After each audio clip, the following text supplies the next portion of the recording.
Bonjour, tout ce que tu recherches est déjà en toi. Même ce que tu arrives à trouver à l'extérieur de toi, tu le trouves parce qu'il existe déjà en toi. Sinon, tu serais passé à côté de cette chose sans la voir.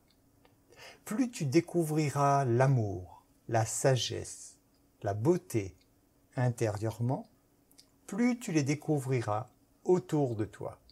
C'est une loi universelle. Peut-être que tu penses que si tu ne vois pas certaines choses, c'est qu'elles n'existent pas. Mais si elles existent. Et si tu ne les vois pas, c'est parce que tu dois les développer encore plus en toi. Ton monde extérieur est le reflet de ton monde intérieur. Donc, ne te fais pas d'illusions. Tu ne trouveras jamais la richesse, la paix, le bonheur à l'extérieur de toi si tu n'as pas d'abord fait le travail sur toi. De l'intérieur vers l'extérieur. C'est l'ensemble de ton être qui doit vibrer ce que tu désires. Chaque cellule de ton corps, chaque atome d'énergie qui te compose doit vibrer tes désirs.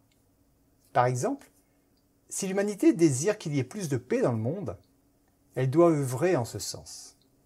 Pourtant, elle est sans cesse en train de lutter contre la guerre, c'est-à-dire qu'elle renforce jour après jour le fait que des gens sont dans un combat permanent. Lutter contre, c'est donner plus de force à cette chose, car on la nourrit d'énergie.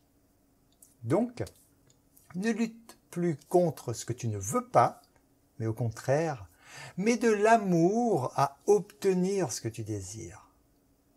Tu crées ta réalité en attirant à toi ce que tu vibres. Plus ta vibration sera importante, plus tu attireras cette chose. Ta vibration est créée par tes émotions. C'est pour ça que tu dois vivre dans la joie. Lorsque tu parles ou que tu places des gestes sur une action, tu transmets de l'énergie. Cette énergie doit être en adéquation avec ta croyance, c'est-à-dire ta vibration. Lorsque je fais un travail à but thérapeutique avec l'hypnose, l'essentiel du résultat qui me concerne est issu du désir que je mets à ce que cette personne atteigne le résultat qu'elle désire. J'estime que l'hypnose fonctionne à 98% grâce à ce désir. Le reste, c'est environ 2% de technique. C'est avec nos pensées que nous créons le monde. Alors, sais-tu ce que c'est qu'un égrégore ? Si tu ne le sais pas, un égrégore, c'est une entité produite par de puissants courants de pensée collective et cohérente. C'est-à-dire que lorsque beaucoup de pensées identiques sont envoyées dans l'univers, il se crée une sorte de boule d'énergie, l'égrégore, qui va projeter cette vibration sur les humains et les influencer. C'est le concept de récolter ce que l'on sème. Tu as peut-être déjà entendu parler du japonais Masaru Emoto et de ses expériences sur l'eau. On expose de l'eau à des pensées positives et ensuite on prend de nouveau de l'eau qu'on expose à des pensées négatives. On congèle ces eaux et on fait de fines tranches. On passe ces tranches d'eau congelée au microscope.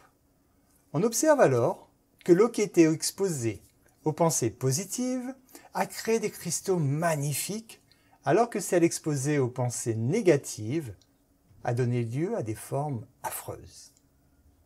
Les vibrations émises par les pensées ont affecté les molécules d'eau. Tu sais également que nos corps sont composés à 70% d'eau. Imagine donc l'impact des pensées négatives ou positives sur les corps physiques. Je te laisse méditer là-dessus. Je te souhaite une excellente soirée ou journée. Je te dis à très bientôt.